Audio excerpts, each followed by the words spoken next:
Hi everyone, I hope you are doing well. So in this video we are going to discuss Leetcode problem of the day, and today's problem is find first palindromic string in the array, and it is an easy little problem. The problem is very simple. It just says that we have been given an array of strings and we have to return the first palindromic string inside the array. Since the constraints are very small, the number of words are only 100 and each word length is also up to 100 only. What you can essentially do is you can take each word and make its reverse and just compare whether the reverse is equals to the original string or not. Right, this way you can figure out which is the first string, which is a palindrome, and I believe this would be the most simplest syntax to write. Although you can also make your custom for loop to traverse the string and find out whether it is a palindrome or not. How do we do that?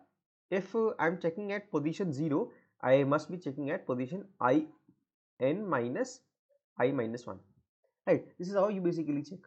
Now I can show you my implementation. What I've done, I'm just traversing through the words vector and creating a copy of the current string.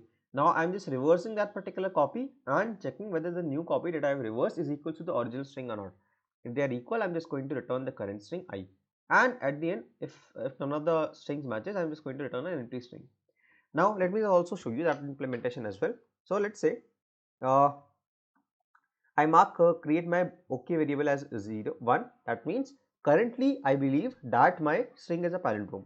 Now I am going to traverse through I 0, I is less than. So let me also take the size of this particular string. Int n is equals to I dot size, and I'm just going to say I is less than n by 2 and I plus plus. So if I have taken the same variable, I guess. So let me just take s here, and I'm just going to create s here. If s of I is not equals to s of n minus I minus 1, I'm going to set my OK as 0, and then I can just break as well. And then if OK, then I'm just going to return s. Right, this is how you can basically write this particular solution. And let me just try to run this.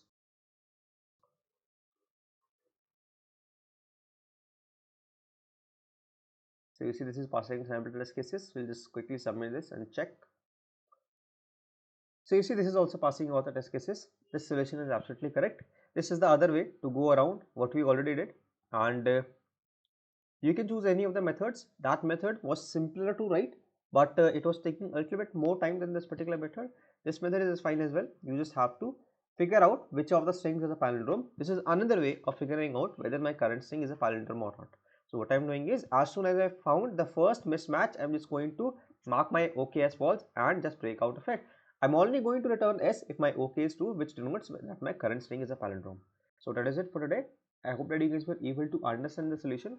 If you guys did, then consider dropping a like on this video, and don't forget to share thoughts in the comments, because your engagement with this video really helps the YouTube algorithm to understand that this video is actually helpful for you, and it will be able to reach much more people like you who want to keep solving new problems. So that is it for today. Till the next video drops, keep coding, stay safe, bye bye.